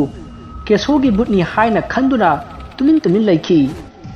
ꯃꯥꯡꯒꯣꯟꯗ ꯍꯨꯔꯥꯟꯕ ꯑꯍꯨꯝ ꯑꯗꯨꯅ ꯋꯥꯔꯤ ꯁꯥꯟꯅꯔꯤꯉꯩ ꯁꯨꯃꯥꯡꯗ ꯃꯨꯁꯤꯟ ꯃꯨꯕ ꯑꯃ ꯃꯈꯥ ꯄꯥꯡꯅ ꯇꯞꯅ ꯆꯠꯈꯤꯕ ꯑꯗꯨ ꯃꯈꯣꯏ ꯑꯍꯨꯝꯅ ꯎꯈꯤ꯫ ꯃꯗꯨ ꯍꯦꯛ ꯎꯔꯨꯕꯗ ꯃꯈꯣꯏ ꯑꯍꯨꯝꯗꯣ ꯀꯤꯅꯕꯗꯒꯤ ꯀꯟꯅ ꯂꯥꯎꯔꯒ ꯌꯨꯝ ꯑꯗꯨꯒꯤ ꯊꯣꯡ ꯑꯗꯨꯗ "ꯊꯣꯡ ꯍꯥꯡꯉꯣ" ꯍꯥꯏꯗꯨꯅ ꯀꯟꯅ ꯊꯤꯟꯈꯤ꯫ ꯑꯗꯨꯕꯨ ꯌꯨꯝ ꯑꯗꯨꯗ ꯂꯩꯔꯤꯕꯁꯤꯡ ꯑꯗꯨꯅ ꯇꯝꯅꯔꯤꯕꯣꯏ ꯅꯤꯡꯗꯨꯅ ꯍꯥꯡꯈꯤꯗꯦ꯫ ꯃꯁꯤꯗꯒꯤ ꯍꯨꯔꯥꯟꯕ ꯑꯍꯨꯝꯗꯨꯅ ꯀꯞ ꯂꯥꯎꯗꯨꯅ ꯊꯣꯡ ꯍꯥꯡꯅꯕ ꯀꯧꯅꯔꯤꯉꯩ ꯃꯈꯣꯏꯅ ꯂꯩꯊꯣꯔꯛꯄꯗ ꯃꯥꯡꯒꯣꯜ ꯀꯥꯆꯤꯟ ꯑꯗꯨꯗ ꯃꯨꯁꯤꯟ ꯃꯨꯕ ꯃꯤꯒꯤ ꯃꯑꯣꯡ ꯃꯥꯟꯕ ꯑꯃ ꯋꯥꯡꯖꯤꯡ ꯋꯥꯡꯅ ꯂꯦꯞꯄꯒ ꯂꯩꯔꯝꯈꯤ꯫ ꯃꯗꯨ ꯎꯕꯗ ꯍꯨꯔꯥꯟꯕ ꯑꯍꯨꯝ ꯑꯗꯨ ꯀꯟꯅ ꯂꯥꯎꯔꯒ ꯃꯥꯅ ꯊꯣꯛꯄ ꯃꯌꯨꯝꯗ ꯆꯦꯟꯅꯈ꯭ꯔꯦ꯫ ꯃꯈꯣꯏ ꯑꯍꯨꯝꯒꯤ ꯃꯇꯨꯡꯗ ꯕꯨꯠ ꯑꯗꯨꯁꯨ ꯇꯥꯟꯅꯔꯛꯈꯤ꯫ ꯑꯁꯨꯝꯅ ꯇꯧꯅꯔꯤꯉꯩ ꯑꯁꯣꯝꯗ ꯃꯥꯏꯕ ꯀꯦꯁꯣꯅ ꯕꯨꯠ ꯑꯗꯨ ꯂꯥꯛꯃꯟꯗ꯭ꯔꯦ ꯍꯥꯏꯗꯨꯅ ꯃꯟꯇ꯭ꯔ ꯁꯣꯟꯗꯨꯅ ꯀꯧꯔꯛꯈꯤ꯫ ꯃꯁꯤꯗꯒꯤ ꯕꯨꯠ ꯑꯗꯨ ꯍꯨꯔꯥꯟꯕꯁꯤꯡ ꯑꯗꯨ ꯇꯥꯟꯅꯕ ꯇꯣꯛꯂꯒ ꯀꯦꯁꯣꯒꯤ ꯃꯅꯥꯛꯇ ꯂꯥꯛꯂꯦ꯫ ꯃꯁꯤꯗꯒꯤ ꯃꯥꯏꯕ ꯀꯦꯁꯣꯗ ꯕꯨꯠ ꯑꯗꯨꯅ ꯂꯩꯀꯥꯏ ꯈꯨꯟ ꯑꯗꯨꯗ ꯍꯨꯔꯥꯟꯕ ꯈꯔꯅ ꯇꯧꯕꯅꯤ, ꯕꯨꯠ ꯂꯩꯇꯦ ꯍꯥꯏꯕꯁꯤ ꯍꯥꯏꯔꯝꯂꯒ ꯆꯠꯈ꯭ꯔꯦ꯫ ꯑꯁꯨꯝꯅ ꯅꯨꯡꯗꯥꯡꯗꯨ ꯍꯧꯈ꯭ꯔꯦ꯫ ꯃꯊꯪꯒꯤ ꯅꯣꯡ ꯉꯥꯟꯕꯗ ꯈꯨꯟꯖꯥ ꯃꯌꯥꯝꯗ ꯉꯔꯥꯡ ꯀꯦꯁꯣꯒꯤ ꯕꯨꯠ ꯂꯥꯛꯇꯨꯅ ꯌꯨꯝꯗ ꯇꯝꯅꯔꯝꯃꯤ ꯍꯥꯏꯗꯨꯅ ꯍꯨꯔꯥꯟꯕ ꯑꯍꯨꯝꯅ ꯍꯨꯔꯥꯟꯕ ꯆꯪꯂꯝꯕ ꯌꯨꯝ ꯑꯗꯨꯒꯤ ꯑꯍꯟ ꯑꯃ ꯂꯥꯛꯇꯨꯅ ꯄꯥꯎ ꯇꯝꯈꯤ꯫ ꯃꯁꯤꯗ ꯃꯤꯌꯥꯝ ꯍꯧꯔꯛꯇꯨꯅ ꯑꯃꯨꯛꯀꯁꯨ ꯀꯦꯁꯣꯒꯤ ꯌꯨꯝꯗ ꯂꯥꯛꯂꯒ ꯀꯦꯁꯣ ꯀꯗꯥꯏꯗ ꯂꯩ ꯄꯨꯊꯔꯛꯎ ꯍꯥꯏꯅ ꯆꯩꯕ ꯉꯥꯡꯕ ꯍꯧꯔꯛꯄꯗ ꯀꯦꯁꯣꯒꯤ ꯃꯆꯥꯅꯨꯄꯤ ꯄꯨꯔꯅꯤꯃꯥ ꯃꯁꯥ ꯑꯗꯨ ꯀꯩꯅꯣꯝꯃ ꯇꯧꯔꯛꯈꯤ, ꯑꯗꯨꯒ ꯃꯀꯣꯛ ꯑꯗꯨ ꯅꯣꯟꯊꯔꯒ ꯃꯌꯥꯝꯗ ꯍꯥꯏꯔꯛꯏ, "ꯃꯌꯥꯝ ꯄꯨꯝꯅꯃꯛ ꯍꯜꯂꯧꯔꯣ, ꯅꯠꯇ꯭ꯔꯕꯗꯤ ꯑꯋꯥꯕ ꯅꯪꯂꯒꯅꯤ" ꯍꯥꯏꯅ ꯍꯥꯏꯔꯛꯈꯤ꯫ ꯇꯧꯔꯛꯏꯕ ꯃꯑꯣꯡ ꯑꯗꯨꯗ ꯂꯥꯛꯂꯤꯕ ꯃꯤꯌꯥꯝꯗꯨ ꯈꯃꯨꯛ ꯇꯧꯏ꯫ ꯑꯗꯨꯕꯨ ꯈꯔ ꯇꯧ ꯉꯝꯕ ꯑꯩ ꯃꯉꯥꯏꯔꯕꯅꯤ ꯈꯟꯖꯕ ꯃꯤꯑꯣꯏ ꯈꯔ ꯆꯪꯁꯤꯜꯂꯛꯇꯨꯅ ꯄꯨꯔꯅꯤꯃꯥꯕꯨ ꯐꯨꯕ ꯍꯧꯔꯛꯏ꯫ ꯃꯇꯝ ꯑꯁꯤꯗ ꯀꯦꯁꯣꯒꯤ ꯏꯃꯨꯡ ꯑꯗꯨꯗ ꯀꯔꯤꯅꯣ ꯈꯪꯗꯕ ꯈꯣꯟꯖꯦꯜ ꯑꯃꯅ ꯉꯪꯕꯒꯨꯝ ꯇꯧꯔꯛꯏ, ꯑꯗꯨꯒ ꯊꯣꯡꯖꯥꯎ ꯑꯗꯨ ꯈꯪꯍꯧꯗꯅ ꯒꯝ ꯂꯥꯎꯅ ꯊꯤꯡꯖꯤꯟꯈꯤ꯫ ꯇꯧꯔꯤꯕ ꯃꯇꯧ ꯑꯗꯨꯗ ꯂꯩꯀꯥꯏ ꯃꯤꯌꯥꯝꯗꯨ ꯀꯤꯅꯔꯛꯇꯨꯅ ꯑꯃꯃꯝ ꯑꯁꯨꯝ ꯆꯠꯅꯈꯤꯕꯗꯒꯤ ꯃꯈꯣꯏ ꯃꯊꯪ ꯆꯠꯅꯈ꯭ꯔꯦ꯫ ꯂꯩꯀꯥꯏ ꯃꯤꯌꯥꯝꯗꯨ ꯄꯨꯜꯂꯞ ꯐꯝꯂꯒ ꯋꯥ ꯇꯥꯟꯅꯔꯛꯏ꯫ ꯍꯧꯖꯤꯛ ꯇꯧꯔꯛꯏꯕ ꯃꯑꯣꯡ ꯑꯁꯤ ꯍꯥꯟꯅꯗꯒꯤ ꯍꯦꯟꯅ ꯁꯥꯊꯤꯔꯛꯑꯦ꯫ ꯑꯩꯈꯣꯏꯕꯨ ꯂꯩꯀꯥꯏ ꯈꯨꯟ ꯑꯁꯤ ꯊꯥꯗꯣꯛꯂꯒ ꯆꯠꯈꯤꯕꯅ ꯐꯒꯗꯧꯔꯤꯕ ꯖꯥꯠꯂꯥ? ꯃꯁꯤꯗ ꯃꯤꯑꯣꯏ ꯑꯃꯅ ꯑꯃꯨꯛ, "ꯍꯦꯔꯥ, ꯀꯩꯒꯤ ꯆꯠꯂꯨꯗꯣꯏꯅꯣ? ꯃꯗꯨꯒꯤ ꯀꯦꯁꯣ ꯍꯥꯏꯕ ꯃꯥꯏꯕꯗꯨ ꯍꯥꯠꯇꯣꯛꯂꯒ ꯐꯒꯗꯕꯅꯤ꯫ ꯃꯥꯅ ꯑꯩꯈꯣꯏꯕꯨ ꯑꯔꯦꯝꯕꯗ ꯌꯥꯝꯅ ꯋꯥꯍꯜꯂꯦꯅꯦ." ꯑꯁꯨꯝꯅ ꯍꯥꯏꯅꯔꯛꯄꯗ ꯅꯣꯡꯃ ꯀꯦꯁꯣꯕꯨ ꯑꯅꯥꯕ ꯌꯦꯡꯕꯤꯅꯕ ꯀꯧꯔꯨꯕ ꯅꯨꯄꯥ ꯑꯗꯨꯅ ꯍꯥꯏꯔꯛꯏ, "ꯄꯨꯝꯅꯃꯛꯁꯦ ꯑꯩꯈꯣꯏꯒꯤ ꯏꯔꯥꯜꯅꯤ꯫ ꯑꯩꯈꯣꯏꯅ ꯃꯤꯒꯤ ꯃꯥꯏꯕ ꯑꯗꯨꯗ ꯍꯥꯏꯔꯣꯏꯗꯕ ꯋꯥꯍꯩ ꯋꯥꯇꯥ ꯀꯌꯥ ꯍꯥꯏꯔꯨꯕ ꯑꯗꯨꯅ ꯇꯧꯔꯛꯂꯤꯕꯅꯤ." ꯋꯥꯐꯝ ꯑꯗꯨ ꯇꯥꯕꯗ ꯃꯌꯥꯝꯅ, "ꯑꯩꯈꯣꯏꯅ ꯀꯔꯤ ꯂꯥꯟꯈꯤꯕ ꯍꯥ? ꯅꯠꯇꯦꯅꯦ, ꯃꯉꯣꯟꯗ ꯑꯩꯈꯣꯏꯅ ꯀꯔꯤ ꯂꯥꯟꯈꯤꯒꯦ?" ꯃꯁꯤꯗ ꯅꯨꯄꯥ ꯑꯗꯨꯅ ꯃꯃꯥꯡꯗ ꯍꯧꯈꯤꯕ ꯊꯧꯗꯣꯛ ꯑꯗꯨ ꯃꯌꯥꯝ ꯃꯥꯡꯗ ꯂꯤꯈꯤ꯫ ꯃꯁꯤꯗ ꯍꯥꯟꯅ ꯈꯪꯂꯝꯗꯕ ꯃꯤꯌꯥꯝꯁꯤꯡꯁꯨ ꯍꯧꯖꯤꯛꯇꯤ ꯂꯣꯏꯅ ꯈꯪꯅꯔꯦ꯫ ꯃꯁꯤꯗꯒꯤ ꯃꯌꯥꯝꯅ ꯍꯥꯏꯅꯔꯛꯏ, "ꯑꯗꯨꯗꯤ ꯋꯥꯐꯝ ꯑꯁꯤꯗꯤ ꯀꯦꯁꯣꯗ ꯑꯩꯈꯣꯏꯅ ꯂꯥꯟꯈ꯭ꯔꯦ ꯍꯥꯏꯗ꯭ꯔꯤ ꯐꯥꯎꯗꯤ ꯌꯥꯔꯣꯏꯗꯧꯅꯤꯅꯦ꯫ ꯃꯉꯣꯟꯗ ꯏꯀꯥꯏꯕ ꯄꯤꯈꯤꯕ ꯑꯗꯨꯗ ꯃꯍꯥꯛꯅ ꯇꯧꯔꯛꯏꯕ ꯖꯥꯠꯅꯤꯅꯦ꯫ ꯀꯌꯥꯗ ꯊꯃꯣꯏ ꯄꯤꯛꯂꯤꯕ ꯃꯤꯅꯣꯅꯦ." ꯃꯁꯤꯗ ꯈꯔ ꯑꯃꯅ, "ꯀꯔꯤꯒꯤ ꯍꯥꯏꯖꯗꯣꯏꯅꯣ? ꯑꯩꯈꯣꯏꯁꯨ ꯃꯥꯏꯕ ꯑꯃ ꯇꯥꯟꯅꯔꯒ ꯊꯦꯡꯅꯍꯟꯒꯗꯕꯅꯤꯅꯦ." ꯃꯁꯤꯗ ꯈꯔ ꯑꯃꯅ ꯑꯃꯨꯛ, "ꯑꯗꯨꯝꯅ ꯑꯉꯝ ꯇꯥꯟꯅꯔꯗꯤ ꯑꯩꯈꯣꯏ ꯁꯣꯛꯄ ꯌꯥꯏ, ꯑꯗꯨꯅ ꯑꯃꯁꯨ ꯀꯥꯏꯅꯗꯅꯕ ꯁꯦꯡꯗꯣꯛꯅꯔꯒ ꯂꯣꯏꯁꯤꯟꯕꯅ ꯐꯒꯅꯤꯗ." ꯑꯁꯨꯝꯅ ꯍꯥꯏꯅꯕꯗꯒꯤ ꯃꯌꯥꯝꯅꯁꯨ ꯁꯦꯡꯗꯣꯛꯅꯕꯅ ꯍꯦꯟꯅ ꯐꯒꯅꯤ ꯍꯥꯏꯅ ꯋꯥꯔꯦꯞꯅꯈꯤ꯫ ꯍꯥꯏꯔꯤꯕ ꯅꯨꯃꯤꯠ ꯑꯁꯤꯒꯤ ꯅꯨꯃꯤꯗꯥꯡꯗ ꯀꯦꯁꯣꯒꯤ ꯃꯅꯥꯛꯇ ꯀꯦꯁꯣꯒꯤ ꯌꯨꯝ ꯑꯗꯨꯕꯨ ꯉꯥꯛ ꯁꯦꯟꯅꯕ ꯊꯝꯕ ꯕꯨꯠ ꯑꯃꯅ ꯂꯥꯛꯇꯨꯅ ꯌꯨꯝ ꯑꯗꯨꯗ ꯊꯣꯛꯄ ꯊꯧꯗꯣꯛ ꯄꯨꯝꯅꯃꯛ ꯇꯝꯈꯤ꯫ ꯃꯁꯤꯗꯒꯤ ꯀꯦꯁꯣ ꯁꯥꯎꯃꯟꯈꯤꯗꯨꯅ ꯈꯨꯗꯛ ꯑꯗꯨꯗ ꯕꯨꯠ 19 ꯀꯧꯈꯤ, ꯑꯗꯨꯒ ꯂꯩꯀꯥꯏ ꯈꯨꯟ ꯑꯗꯨꯗ ꯃꯤꯗꯤ ꯁꯤꯍꯟꯗꯅ ꯑꯉꯛꯄ ꯃꯑꯣꯡꯗ ꯑꯣꯠ ꯅꯩꯔꯨꯆꯣ, ꯀꯔꯤꯒꯨꯝꯕꯗ ꯃꯇꯥꯡꯅ ꯌꯥꯗ꯭ꯔꯕꯗꯤ ꯍꯥꯠꯂꯨ ꯍꯥꯏꯅ ꯂꯩꯀꯥꯏ ꯈꯨꯟ ꯑꯗꯨꯗ ꯊꯥꯔꯛꯈꯤ꯫ ꯃꯁꯤꯗꯒꯤ ꯕꯨꯠꯁꯤꯡ ꯑꯗꯨꯅ ꯂꯩꯀꯥꯏ ꯈꯨꯟ ꯑꯗꯨ ꯌꯧꯔꯛꯄꯗ ꯎ ꯋꯥ ꯄꯨꯝꯅꯃꯛ ꯐꯦꯔꯦ ꯍꯥꯏꯕ, ꯁꯥ ꯁꯟ ꯄꯨꯝꯅꯃꯛ ꯁꯪꯒꯣꯜꯗ ꯐ꯭ꯔꯨꯡ ꯆꯦꯟꯕ, ꯍꯨꯏꯁꯤꯡꯅ ꯀꯟꯅ ꯀꯞꯇꯨꯅ ꯇꯦꯡꯊꯥ ꯅꯧꯑꯣꯏꯕ ꯑꯀꯤꯕ ꯁꯞꯇ꯭ꯔ ꯀꯌꯥ ꯇꯧꯔꯛꯂꯦ꯫ ꯅꯨꯡꯁꯤꯠꯁꯨ ꯑꯀꯟꯕ ꯃꯑꯣꯡꯗ ꯁꯤꯠꯄ ꯍꯧꯔꯛꯏ꯫ ꯇꯧꯔꯛꯂꯤꯕ ꯃꯑꯣꯡ ꯑꯗꯨꯗ ꯂꯩꯀꯥꯏ ꯃꯌꯥꯝ ꯄꯨꯝꯅꯃꯛ ꯃꯤꯄꯥꯏꯅꯔꯦ꯫ ꯀꯔꯤ ꯊꯣꯛꯂꯒꯕ ꯈꯟꯗꯨꯅ ꯏꯃꯨꯡꯗ ꯇꯨꯃꯤꯟ ꯂꯩꯅꯈꯤ꯫ ꯇꯟꯖꯥ ꯑꯁꯤꯗ ꯈꯪꯍꯧꯗꯅ ꯌꯨꯝꯁꯤꯡ ꯑꯗꯨꯒꯤ ꯌꯨꯝꯊꯛꯇ ꯗꯪ ꯗꯪ ꯆꯦꯟꯕ ꯅꯣꯛꯄ ꯈꯦꯕꯒꯤ ꯈꯣꯟꯖꯦꯜ ꯀꯌꯥ ꯇꯥꯔꯛꯏ꯫ ꯃꯁꯤꯗ ꯑꯀꯟꯕ ꯁꯥꯗꯨꯅ ꯃꯄꯥꯟꯗ ꯊꯥꯡ ꯄꯥꯏꯔꯒ ꯅꯍꯥ ꯀꯌꯥ ꯆꯦꯟꯊꯣꯔꯛꯈꯤ꯫ ꯑꯗꯨꯕꯨ ꯆꯦꯟꯊꯣꯔꯛꯂꯤꯕ ꯅꯍꯥꯁꯤꯡ ꯑꯗꯨ ꯄꯨꯂꯞ ꯑꯀꯟꯕ ꯅꯣꯡꯂꯩ ꯅꯨꯡꯁꯤꯠ ꯑꯃꯅ ꯍꯨꯝꯒꯠꯇꯨꯅ ꯋꯥꯡꯅ ꯄꯨꯈꯠꯈꯤ ꯑꯗꯨꯒ ꯊꯥꯗꯔꯛꯏ꯫ ꯑꯋꯥꯡꯕꯗꯒꯤ ꯇꯥꯔꯛꯄꯗ ꯃꯈꯣꯏ ꯃꯈꯣꯡ ꯃꯈꯨꯠ ꯇꯦꯛꯄ ꯐꯅ ꯌꯥꯝꯅ ꯌꯥꯎꯅꯔꯦ꯫ ꯑꯗꯨꯒ ꯃꯈꯣꯏꯅ ꯄꯥꯏꯔꯛꯄ ꯊꯥꯡꯁꯤꯡꯅ ꯃꯁꯥ ꯃꯇꯣꯝꯇ ꯌꯥꯟꯁꯤꯟꯖꯗꯨꯅ ꯐꯤꯕꯝ ꯊꯤꯅ ꯁꯣꯛꯄꯁꯨ ꯌꯥꯎꯅꯔꯦ꯫ ꯃꯈꯣꯏ ꯃꯌꯥꯝꯅ ꯆꯩꯅꯥ ꯈꯥꯡꯕꯒꯤ ꯀꯞꯄ ꯂꯥꯎꯕ ꯇꯥꯕꯗ ꯃꯌꯥꯝꯗꯨ ꯑꯃꯨꯛꯀ ꯍꯦꯟꯅ ꯀꯤꯅꯈ꯭ꯔꯦ꯫ ꯃꯈꯣꯏꯕꯨ ꯀꯟꯕ ꯊꯣꯔꯛꯄ ꯃꯤꯑꯣꯏꯁꯤꯡꯅ ꯃꯈꯣꯏꯒꯤ ꯁꯨꯃꯥꯡ ꯃꯅꯤꯡ ꯃꯌꯥꯗ ꯃꯨꯁꯤꯟ ꯃꯨꯁꯤꯟ ꯃꯨꯕ ꯑꯀꯤꯕ ꯁꯛꯇꯝ ꯀꯌꯥ ꯀꯣꯏꯆꯦꯟ ꯆꯦꯟꯕꯗꯨ ꯎꯈꯤ꯫ ꯃꯁꯤꯗ ꯅꯠꯇꯅ ꯏꯃꯨꯡ ꯈꯔꯗꯤ ꯃꯔꯝ ꯁꯨꯡꯂꯩ ꯂꯩꯇꯅ ꯑꯃꯒ ꯑꯣꯟꯁꯤꯟꯅꯗꯨꯅ ꯈꯟꯅꯔꯛꯏ꯫ ꯃꯁꯤꯗ ꯅꯠꯇꯅ ꯃꯈꯨꯠ ꯊꯥꯅꯔꯛꯇꯨꯅ ꯏꯍꯤꯡ ꯅꯥꯍꯤꯡ ꯁꯥꯕ ꯃꯈꯩ ꯐꯨꯅꯔꯛꯏ꯫ ꯇꯧꯔꯛꯂꯤꯕ ꯃꯑꯣꯡ ꯑꯁꯤꯗ ꯂꯩꯀꯥꯏ ꯃꯤꯌꯥꯝ ꯑꯗꯨ ꯀꯤꯕꯅ ꯂꯣꯏꯅꯔꯦ꯫ ꯅꯨꯄꯤꯁꯤꯡꯗꯤ ꯀꯞꯄ ꯂꯥꯎꯕ ꯀꯌꯥ ꯇꯧꯅꯔꯛꯂꯦ꯫ ꯑꯗꯨꯒ ꯃꯤꯍꯨꯟ ꯁꯣꯟꯕ ꯀꯌꯥꯗꯤ ꯋꯥꯟꯊꯗꯨꯅ ꯏꯁꯤꯡ ꯊꯥꯗꯨꯅ ꯂꯥꯏꯀꯠꯅꯔꯤ꯫ ꯑꯁꯨꯝꯅ ꯂꯩꯀꯥꯏ ꯃꯤꯌꯥꯝꯗꯨ ꯋꯥꯕꯅ ꯂꯣꯏꯅꯈ꯭ꯔꯦ꯫ ꯃꯁꯤꯗꯒꯤ ꯂꯩꯀꯥꯏ ꯃꯤꯌꯥꯝꯅ "ꯑꯣꯖꯥ ꯃꯥꯏꯕ ꯀꯦꯁꯣ, ꯑꯩꯈꯣꯏ ꯋꯥꯔꯦ, ꯑꯩꯈꯣꯏ ꯅꯉꯣꯟꯗ ꯂꯥꯟꯈ꯭ꯔꯦ, ꯑꯩꯈꯣꯏꯗ ꯑꯣꯠꯄ ꯇꯣꯛꯄꯤꯔꯣ" ꯍꯥꯏꯅ ꯇꯦꯡꯊꯥꯅ ꯑꯣꯏꯅ ꯀꯞꯅꯔꯛꯂꯦ꯫ ꯃꯁꯤꯗꯒꯤ ꯚꯨꯠꯁꯤꯡ ꯑꯗꯨ ꯄꯔꯦꯡ ꯂꯦꯞꯄꯒ ꯃꯌꯥꯝꯗ ꯍꯥꯏꯔꯛꯏ, ꯃꯈꯥ ꯇꯥꯅ ꯀꯔꯤꯒꯨꯝꯕ ꯀꯦꯁꯣꯒꯤ ꯏꯃꯨꯡꯗ ꯑꯣꯠꯂꯕꯗꯤ ꯂꯩꯀꯥꯏ ꯈꯨꯟ ꯑꯁꯤꯗ ꯂꯩꯔꯤꯕ ꯃꯤꯌꯥꯝ ꯄꯨꯝꯅꯃꯛ ꯂꯣꯏꯅ ꯍꯥꯠꯀꯅꯤ꯫ ꯑꯁꯨꯝꯅ ꯍꯥꯏꯔꯝꯂꯒ ꯚꯨꯠꯁꯤꯡ ꯑꯗꯨ ꯍꯟꯈ꯭ꯔꯦ꯫ ꯃꯁꯤꯗꯒꯤ ꯚꯨꯠꯁꯤꯡ ꯑꯗꯨ ꯀꯦꯁꯣꯒꯤ ꯃꯅꯥꯛꯇ ꯂꯥꯛꯂꯦ꯫ ꯑꯗꯨꯒ ꯃꯈꯣꯏꯅ ꯂꯩꯀꯥꯏ ꯈꯨꯟ ꯑꯗꯨꯗ ꯑꯣꯠꯄ ꯅꯩꯕ ꯃꯇꯝꯗ ꯂꯩꯀꯥꯏ ꯃꯤꯌꯥꯝꯅ ꯂꯥꯜꯂꯦ ꯍꯥꯏꯔꯛꯄ ꯋꯥꯐꯝꯗꯨ ꯀꯦꯁꯣꯗ ꯇꯝꯈꯤ꯫ ꯃꯁꯤꯗꯒꯤ ꯀꯦꯁꯣꯅ "ꯐꯔꯦ, ꯑꯩꯒꯤ ꯚꯨꯠꯁꯤꯡꯅ ꯑꯩꯒꯤ ꯃꯇꯦꯡ ꯄꯥꯡꯕꯤꯕꯒꯤꯗꯃꯛ ꯊꯥꯒꯠꯆꯔꯤ, ꯉꯁꯤꯒꯤꯗꯤ ꯍꯟꯕꯤꯔꯣ." ꯑꯁꯨꯝꯅ ꯀꯦꯁꯣꯅ ꯍꯥꯏꯕꯗ ꯚꯨꯠꯁꯤꯡ ꯑꯗꯨ ꯍꯜꯂꯨ ꯌꯥꯈꯤꯗꯦ꯫ ꯀꯦꯁꯣ ꯁ꯭ꯋꯥꯏ ꯂꯥꯎꯈꯤ꯫ ꯃꯁꯤꯗꯒꯤ ꯀꯦꯁꯣꯅ "ꯀꯔꯤ ꯇꯧꯔꯕꯒꯦ?" ꯍꯥꯏꯅ ꯍꯪꯕꯗ ꯚꯨꯠ ꯑꯃꯅ ꯍꯥꯏꯔꯛꯏ, "ꯑꯩꯈꯣꯏꯅ ꯆꯠꯂꯨꯔꯤꯕ ꯊꯕꯛ ꯑꯗꯨꯒꯤ ꯑꯋꯥꯃꯟ ꯀꯔꯥꯏꯅꯣ?" ꯍꯥꯏꯅ ꯍꯪꯉꯛꯈꯤ꯫ ꯃꯁꯤꯗ ꯀꯦꯁꯣꯅ "ꯅꯈꯣꯏꯗ ꯑꯩꯅ ꯀꯔꯤ ꯑꯋꯥꯃꯟ ꯄꯤꯌꯨ ꯍꯥꯏꯕꯅꯣ?" ꯃꯁꯤꯗꯒꯤ ꯚꯨꯠ ꯑꯃꯅ "ꯃꯤ ꯆꯥꯒꯦ, ꯃꯤ ꯑꯃ ꯄꯤꯌꯨ" ꯍꯥꯏꯅ ꯍꯥꯏꯔꯛꯈꯤ꯫ ꯀꯦꯁꯣꯗꯨ ꯁ꯭ꯋꯥꯏ ꯂꯥꯎꯈꯤ꯫ ꯀꯔꯝꯅ ꯃꯤ ꯑꯃꯕꯨ ꯚꯨꯠꯁꯤꯡ ꯑꯗꯨꯗ ꯄꯤꯒꯅꯤ ꯍꯥꯏꯅ ꯈꯟꯕꯗ ꯃꯁꯥ ꯑꯗꯨ ꯍꯨꯃꯥꯡ ꯑꯅꯞꯄꯤ ꯀꯥꯡꯂꯦ꯫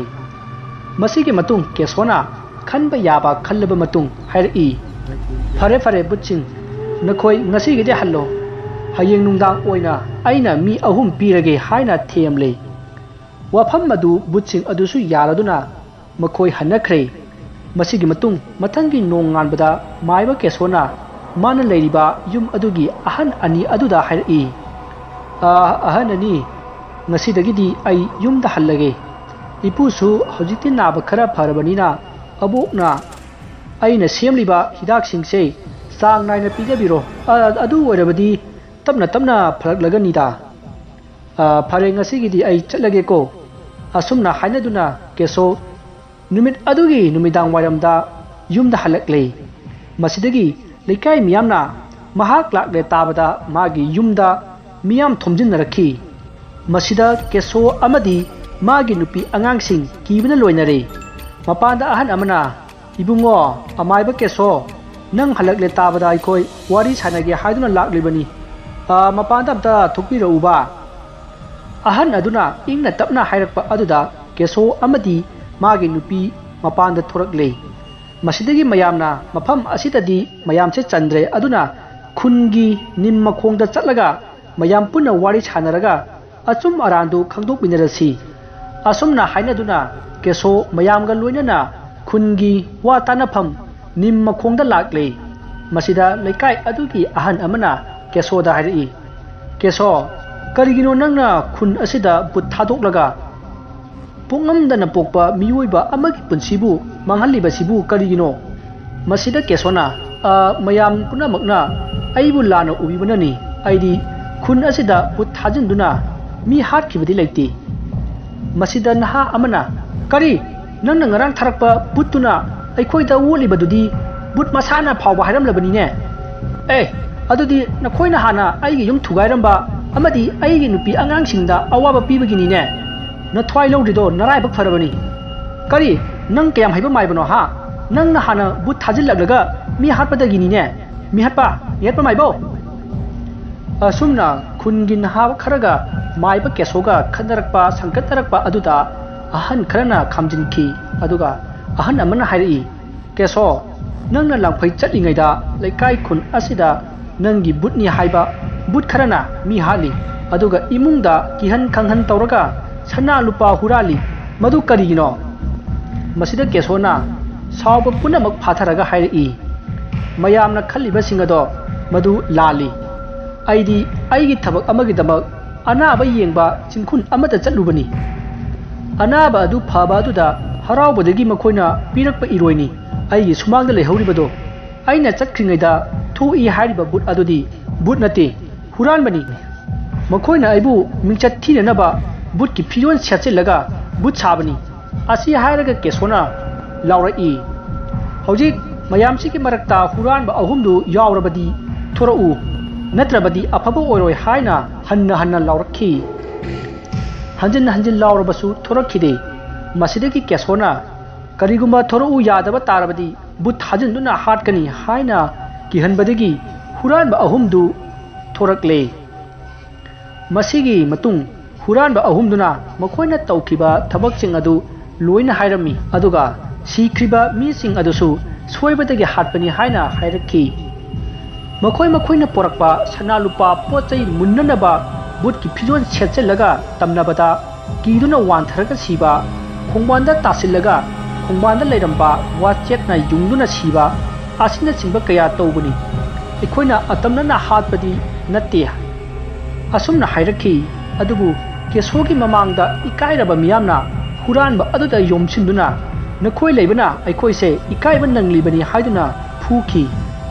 ahan mayamna khamnaba phana kanna honaki adubu upai laikhide masidagi huranba ahum adu tashengbadi sikide adubu kesona mana butching aduda sanarubagi mamal adu piningai leitabadagi magi imungbu awaba nanghalliba huranba ahum adugi thawai adu lothoki masigi matung numit pungta tari mayamsu phubadagi siraba huranba ahumdu hundoklamnaga miyamadu mayumda hanakre masigi matung matam asida kesona magi butching adubu kauki aduga huranba ahum adugi thawai adu pikre aduga butching adusu loisinki masidagi huranba adki miyoi khara thoraklaga mathau mangam pangthokre asumna numit humni marini hokre masidagi nongma ayu anganba amada keso yauna lekai miyam watanarami lekai miyamna kesoda hairami keso aikoi nangi nafamda yamna lankhre karino kamdobono haibadu khantha howdadana nangbu lana khallure mamang thakta saunakhiba waraunakhiba mayamadu kawthoknarasiko aikoi lekai mayamna nangi yum sabadasu mateng panglage hojikti nangsu afawa maiba ama haibadu oiredana sidagi dei khoi yengkinaba leitana laikai asida punna himinarasiko masida kesona su wafam madu taramna oppaga loinana nungsi chanana himinasi haiki asumna kesogi yum adu laikai mayamna mating pangduna phajaba yum ama saki asumna keso nungaina pale masigi matung numit kharni leiraga kesogi yumda maiba lukhoi lakhi lukhoi ubada kesona khurumjaki aduga lukhoina lakpa maram hangki masida amaiba lukhoina keso se ngasidi nangna ingonda sinaramba hi yai ase nang amu ojaro